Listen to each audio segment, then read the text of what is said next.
very pleased to be joined by the historian and author Anne Applebaum, one of the most insightful commentators on domestic and global affairs, and particularly this revanchist movement we see in the United States, across Europe, that is hostile to the liberal democratic values and the systems that emerged in the aftermath of the Second World War, and though imperfect, have largely kept global peace for 80 years and have certainly advanced human progress at a level that I think sometimes both beggars imagination and is not widely known. But welcome, Anne Applebaum.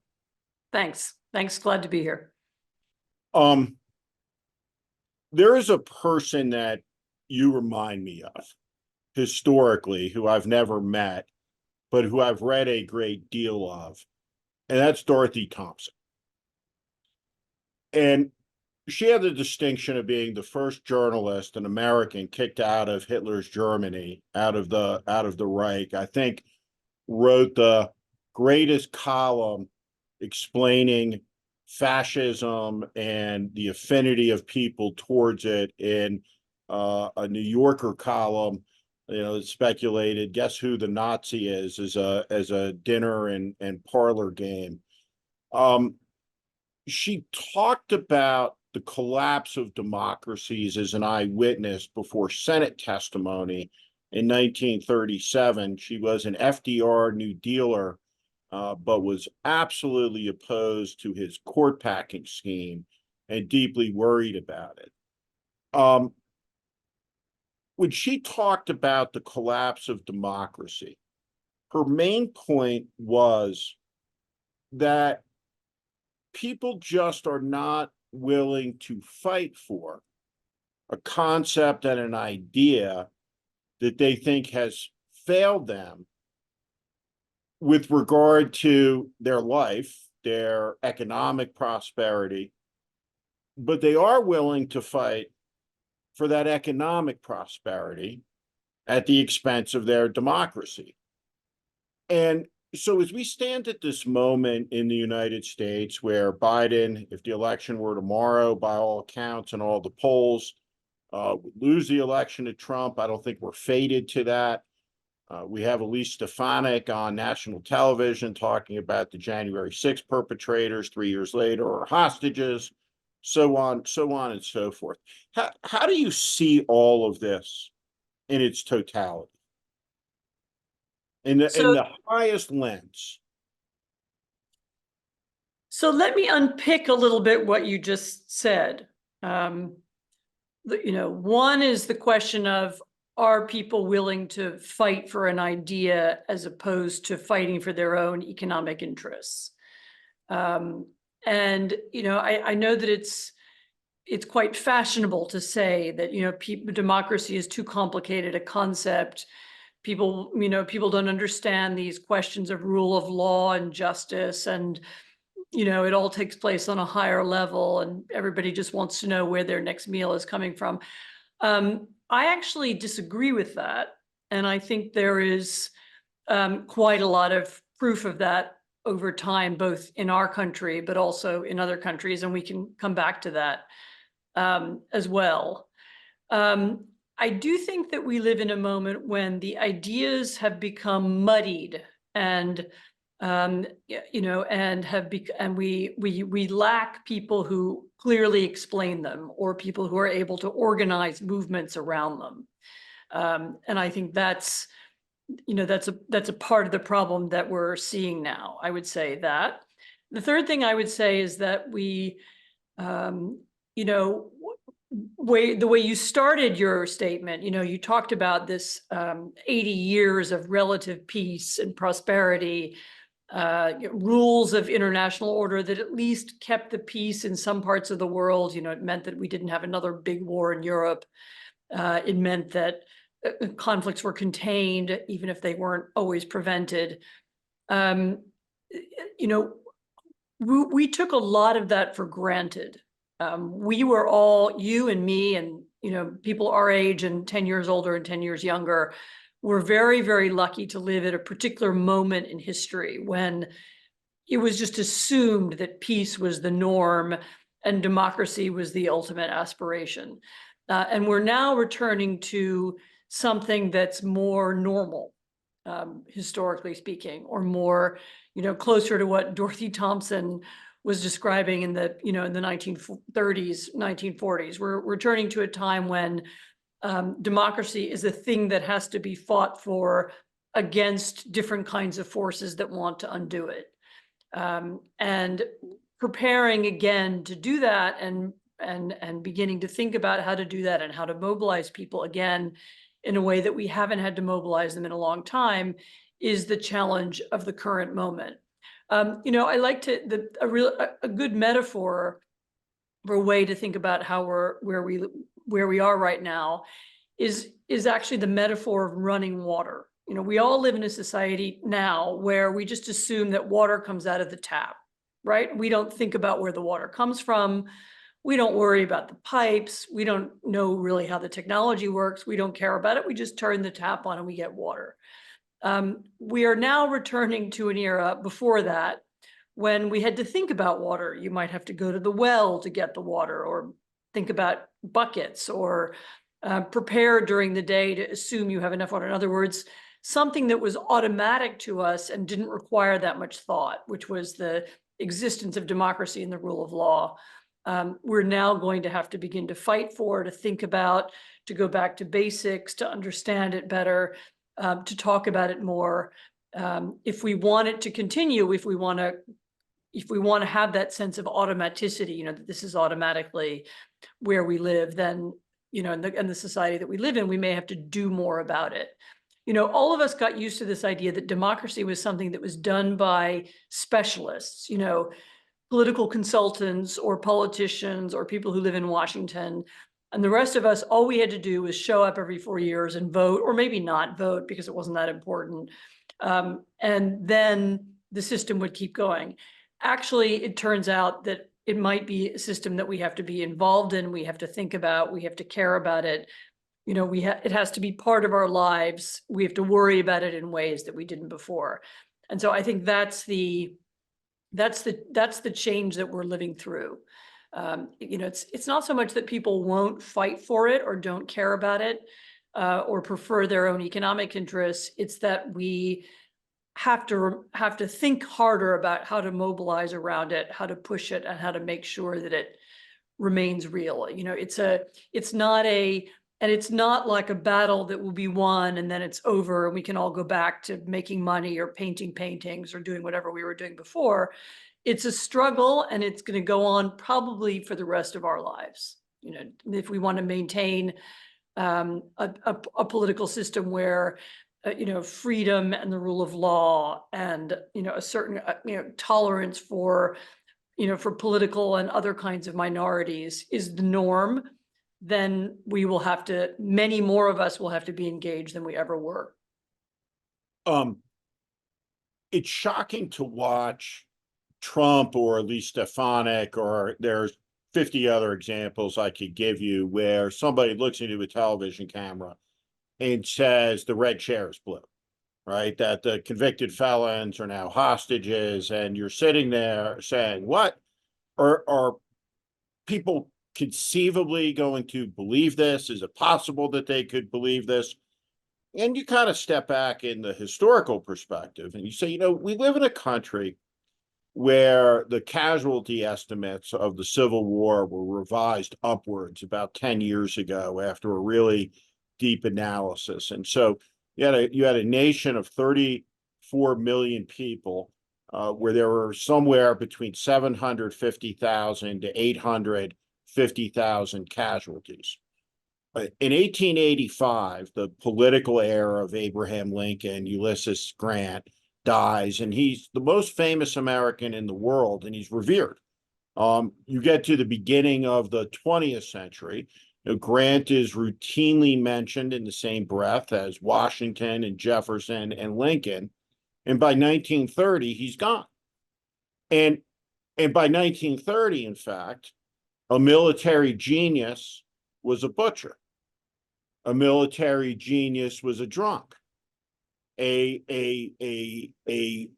near great president was corrupt, and all of the noble virtues are assigned to the loser, a traitor, Robert E. Lee, the myth of the lost cause. If you could come out of the American Civil War within a few decades, or maybe a few more on top of that, with the entire narrative of what happened topsy-turvied. I think Ta-Nehisi Coates speaks about this. The North won the war, the South won the myth. Then certainly it's possible, and this is the lesson, I suppose, of all dictatorships, is to invent and manufacture their own reality and their own truth under the velocity of their lies. And so when you look at the propaganda element of this, the stream of invective and vitriol that's directed at Biden, at the pro-democracy forces, and from my perspective, the incapacity for a number of different reasons, some structural, some not, to be able to respond to it. How do you think about that as central to being able to communicate about the exigent threat, the existential threat ahead? When I think of the explanation, despite all the technology, all the advances in filmography, I'm not sure that there's a better explanation of who the fascists are and who we are than Frank Capra's 1942 film, which was Why We Fight, and how the country got right into World War II. But how do you think about that? So you're right that creating myths and coding the past with lies and reconstructing what happened, is a trait of every dictatorship. Probably going back to Rome, but certainly the ones of the 20th century, were famous for doing that. The construction of a historical mythology and a kind of series of events that justify the present is as old as autocracy. There was a communist mythology about the heroism of Stalin, that was entirely false, based on a completely fake account of the Bolshevik Revolution and the 1920 wars. Hitler had a fake story about his own life and his own trajectory. Once again, I would stress the idea that I think for a long time, Americans half convinced themselves, certainly, I mean, that I was convinced when I was growing up, that this quality didn't really apply to us, that we had a better and clearer understanding of history, and the narrative of progress was somehow solid. That okay, where there was the revolution, and then the Civil War kind of corrected the revolution, and then we had the civil rights movement that corrected that, and now we were on to something better. And I think what we forgot was that bad ideas never die. They don't go away. Just because they've been defeated, just because Nazism was defeated doesn't mean that it doesn't come back in different forms. Just because white supremacy was defeated in the Civil War doesn't mean it doesn't re-arise. And being vigilant about the return of bad ideas, and constantly being aware that they can and will come back, and not being complacent. I think Americans became very complacent in the 20th century because of, we enjoyed so much success. We forgot that, we forgot what could lead to failure, is again, something that needs to be done now. I mean, almost constant reminder of what happened in our history and how we have to continue to overcome it is important. But your other point is about truth and untruth, which is, again, autocracies are always based upon an attempt to discover or an attempt to distort or rearrange reality. And another element that we have to contend with now is that there are many more ways to do that than there used to be. It's not just the dictator telling a story. The dictator can now have hundreds of trolls, paid and unpaid, who can echo and repeat that story for him. The dictator can use, other forms of technology. I mean, we haven't seen the full impact of AI yet, but I'm sure that we will in the coming election campaign. There are lessons that have been learned over the last several decades. If you repeat lies enough, if you provide a constant stream of them, if you confuse people, if you produce this, the famous expression is firehood of falsehoods. This was a kind of Russian invention. If you continually put out lies one after the next, you begin to loosen the idea of truth itself. And then people feel, they're not rooted in reality anymore. They doubt this, all sources of information, whether it's the media or whether it's the government or whether it's universities. And then they begin to doubt everything. And people who doubt everything and people who don't know what to believe and aren't oriented are much easier to manipulate. So you're seeing right now several things going on at the same time. One is this, return of bad ideas. The second is ever more sophisticated ways of, convincing people that nothing is true at all and that they don't really know. They have no way of knowing what reality is. So they might as well go along with, with whatever is easier. It's interesting. I mean, Elise Stefanik is a particularly confusing, in some ways, version of this. I mean, it's somebody who's clearly educated, right? Who's clearly intelligent, who must know she's lying, who must understand that that January 6th perpetrators were insurrectionists and not heroes, and they're certainly not hostages. And yet is so profoundly cynical that she's using again all these tools, the false language, being reinforced by by waves of internet emotion, and she's doing it in order to obtain power. I mean, whether it's power for herself or power for her party, remains to be seen. I mean, maybe she wants to be vice president. Maybe she wants to be have another leadership role. And we really forgot that that's normal behavior throughout history. That people, people are opportunistic and cynical, and they lie to get power. Well, it's an important part of the coalition, right? You have the fanatics, you have the ideologues, but none of it happens. None of it comes to life without the cynics. Yep. Yeah. Let me ask you, turn this towards Ukraine and to the war and towards the global security situation. 1923, Hitler's putsch. We are 101 years on, and we are 100 years on now from the birth dates of men like Jimmy Carter and George Herbert Walker Bush. Jimmy Carter just missed the war. He graduated in Annapolis in 1946. George Bush was the youngest fighter pilot, naval aviator in the Pacific.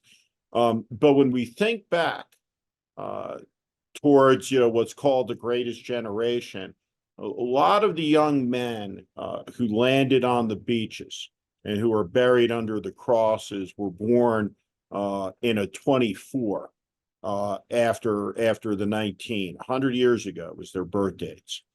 And there's something true about history. The 16th century was deadlier than the 15th, and the 17th than the 16th, the 18th more than the 17th. The 19th was a very deadly century.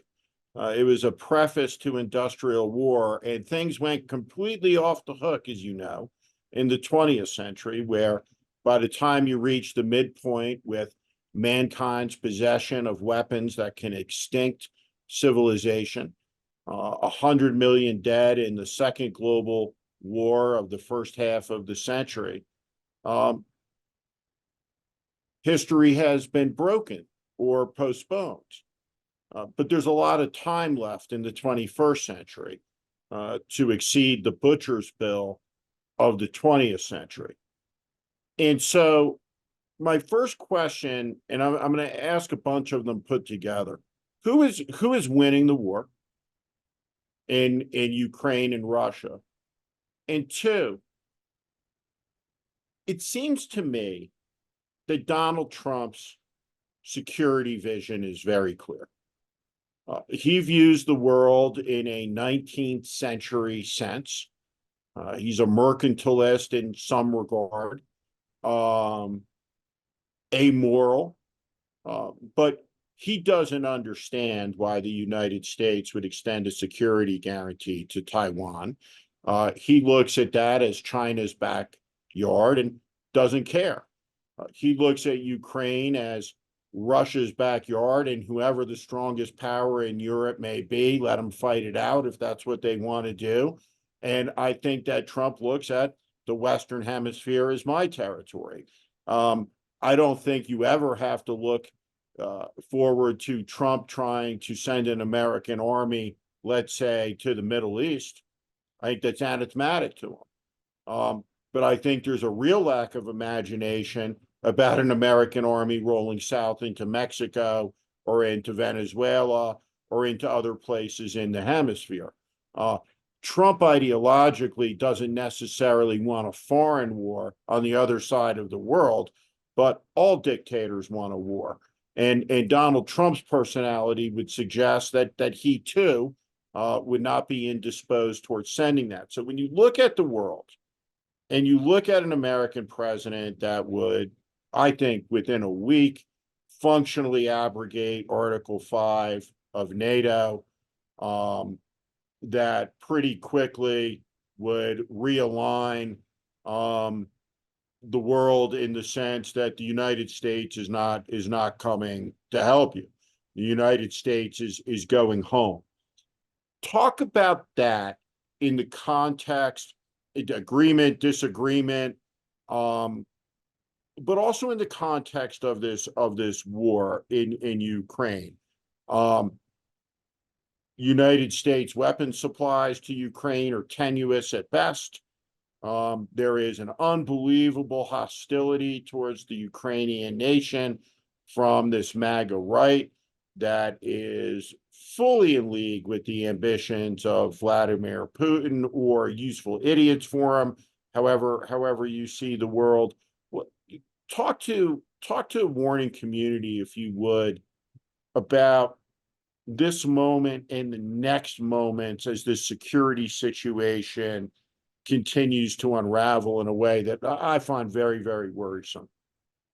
So what you're talking about is Trump's dislike of the idea of collective defense.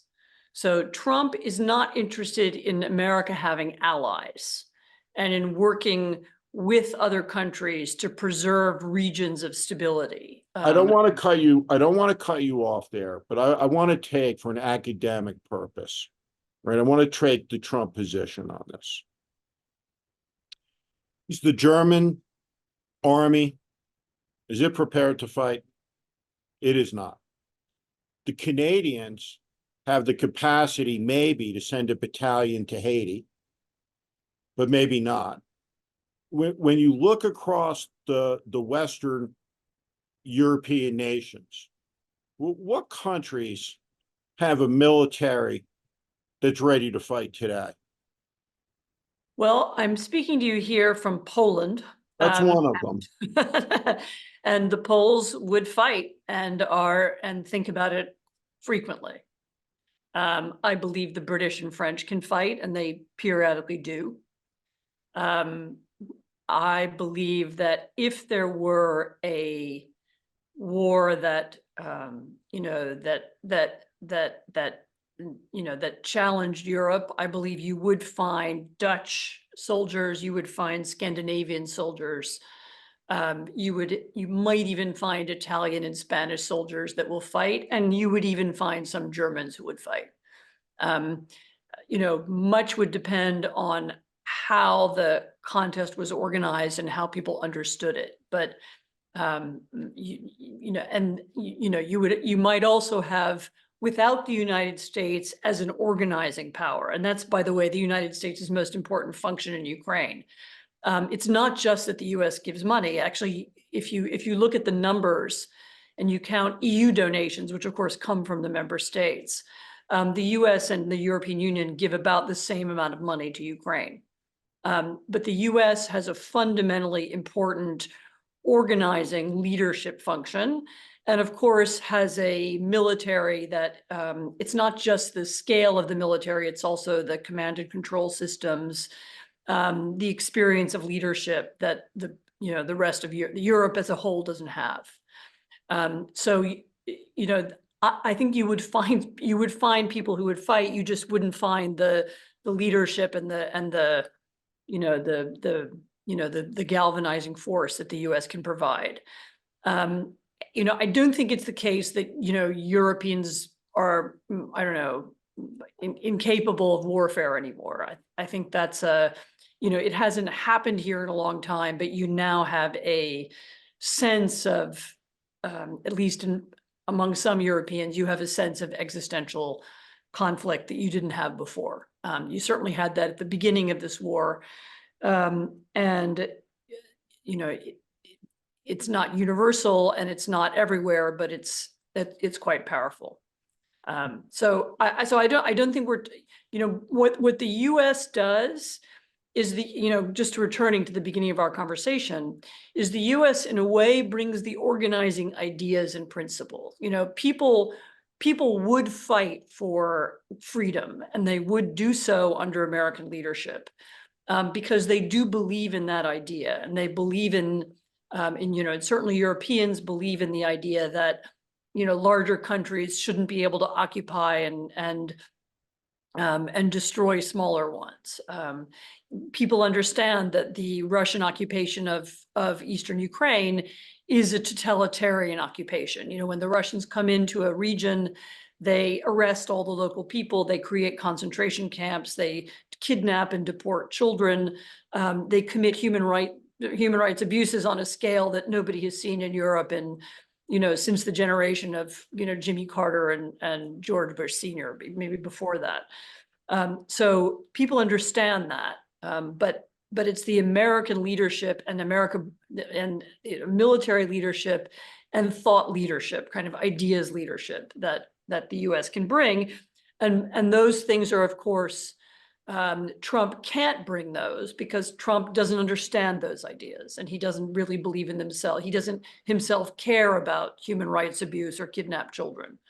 He admires cruelty and he admires absolute power. And the United States has always stood for the opposite of that.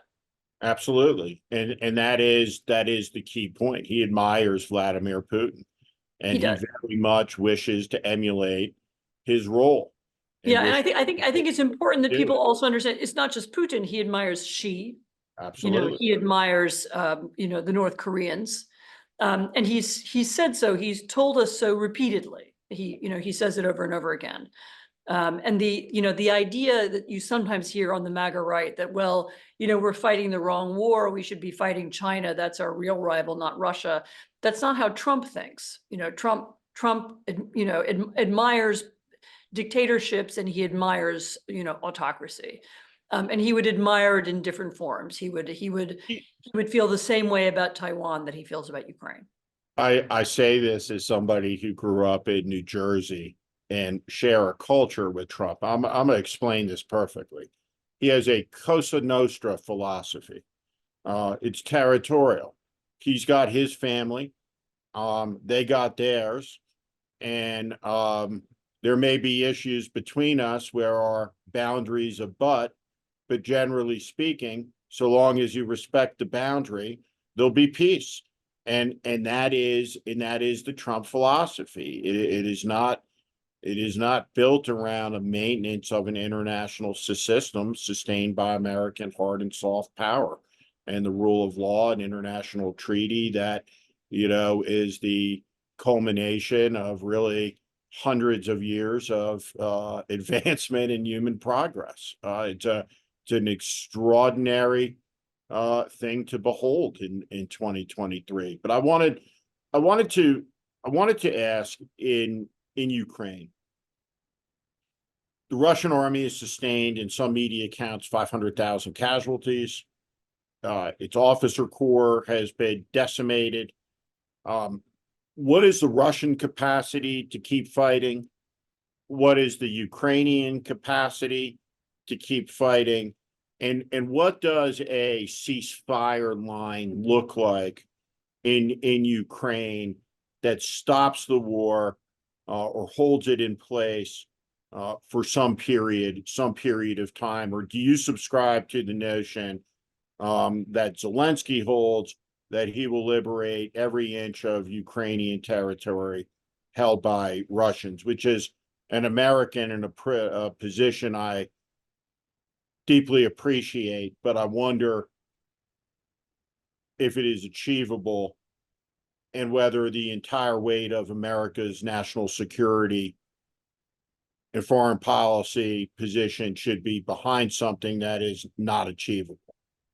So this will sound it's paradoxical, but the war will be over when the Russians feel they can't win. So the war will end when the Russians go home, when they feel they've lost, when they give up the idea of conquering all of Ukraine. And when that happens, I can't tell you exactly when and how that will happen, but we will know it. Like there will be a, there will be, whether it will be a Putin will change, or there will be a leadership change, or there will be some change, political change in Russia, not necessarily regime change, but just a change of movement. The moment when they decide they don't want to do it anymore is when the war is over.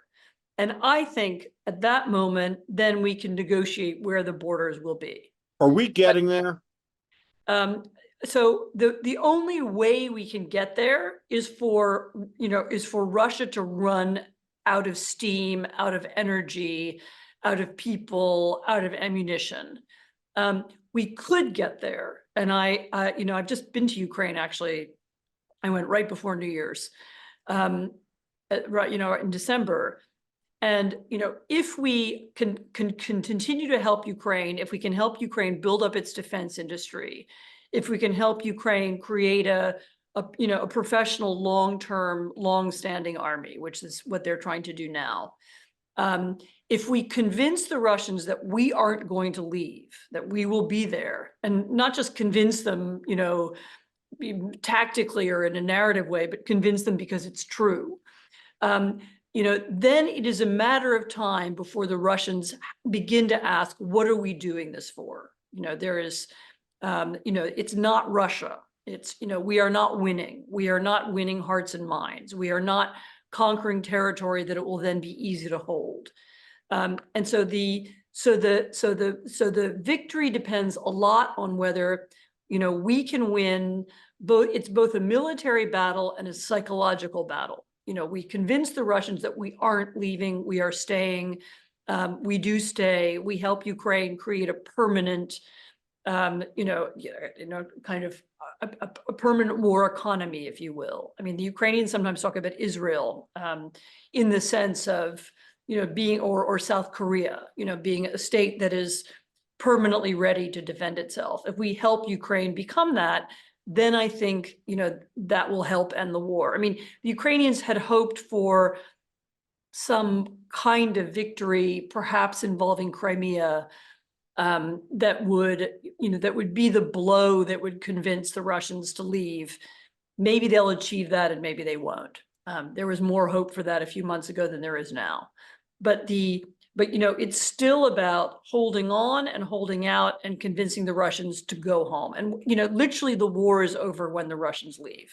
And of course, the central reason, looking at the world through Russian eyes and looking at the world through Vladimir Putin's eyes, why on earth would he ever give up and give in with 500,000 casualties when Donald Trump could be elected president in November. So Right. So the demand side for the war continuing is the idiocy of the useful idiots in the American Congress and around Donald Trump and Trump himself, whose position really makes it impossible for Putin to walk away, makes it impossible for the country to communicate what it is you are suggesting needs to be communicated. And so we'll probably have at least one more fighting season.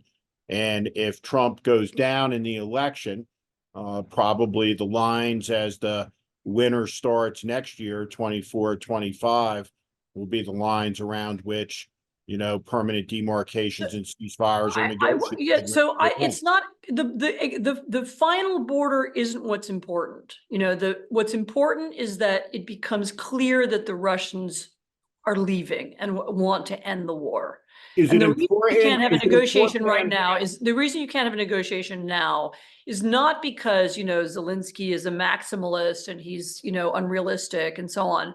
The reason you can't have a negotiation right now is that Putin doesn't want to end the war, and Because so he believes his position will improve. he believes his position will improve because if Trump is the president, then Trump will hand over, half or all or some large parts of Ukraine and will no longer defend Ukraine.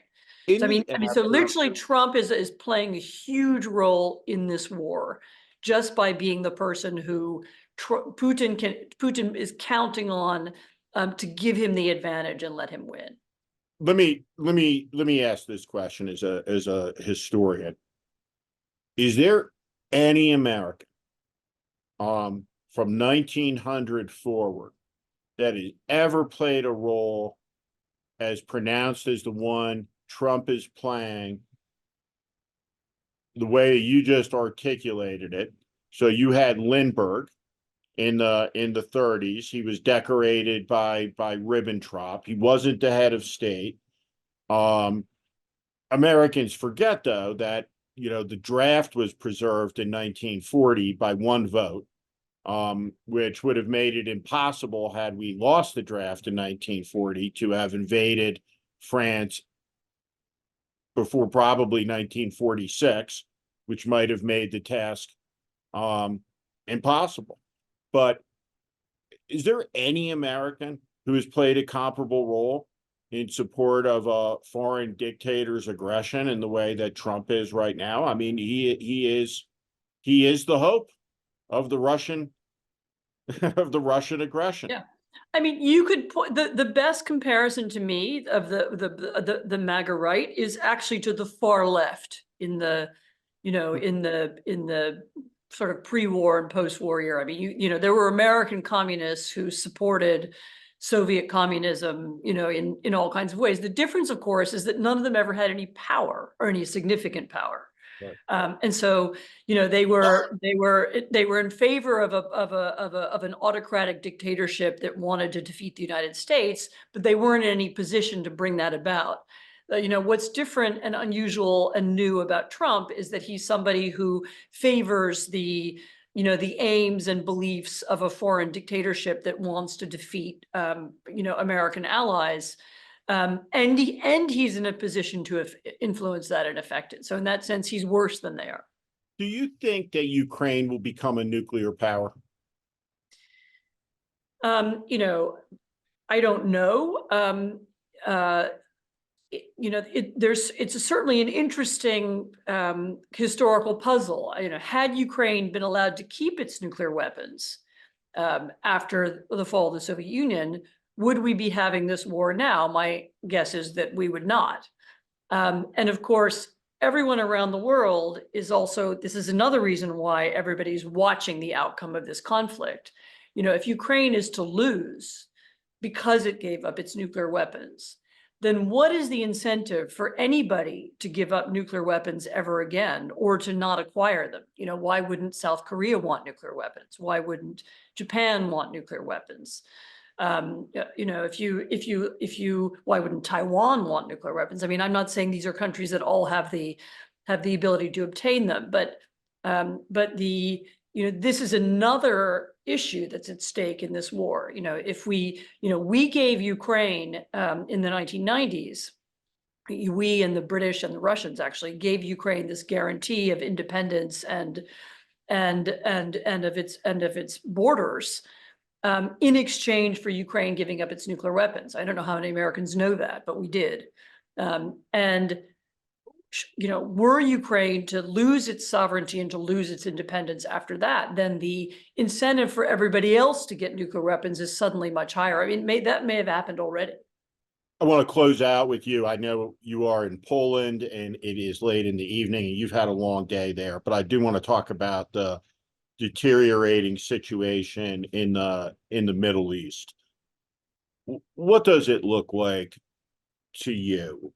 Does this look like a situation that is about to escalate, or a situation which is contained inside of Gaza?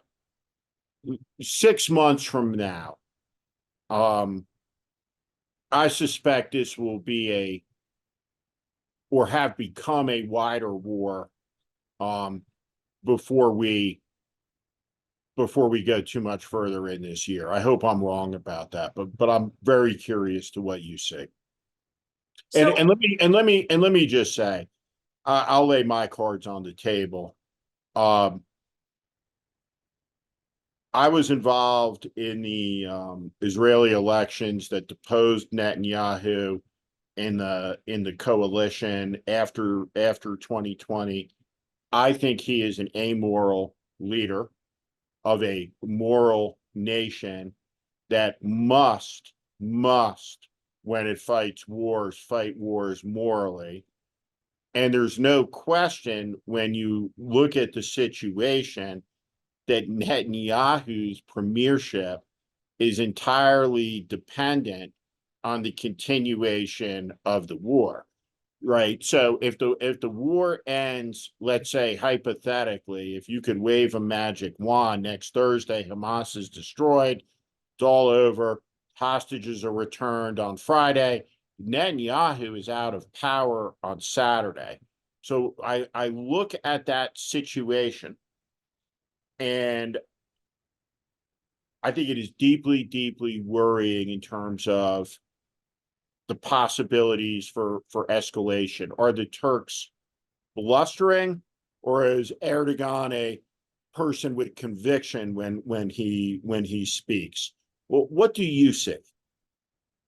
So my fear about Netanyahu is similar but slightly varied, which is that I worry that Netanyahu is because he's dependent for power on the very extreme far right of his coalition, on people who represent a tiny number of Israelis but have a huge amount of power inside the government.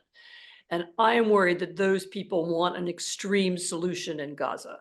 And you've actually heard over the last couple of weeks, you've heard different members of the Israeli government talk about different endings in Gaza. And one version is that, we move in some direction of Palestinian self-rule, or, I don't know whether a two-state solution is still possible, but some form of, returning Gaza to Palestinian control. And then you have another faction, which is clearly talking about expelling people from Gaza. And of course, the expulsion of people from Gaza would, I think, inevitably lead to a wider regional war. The idea that you would have population transfer and a very, very ugly solution, that would inevitably, first of all, would involve Egypt. It might involve other countries in the region. Then I can see the war ending badly. I don't know that conflict has been resolved even within Netanyahu's government, whether he himself has decided which direction it's going to go.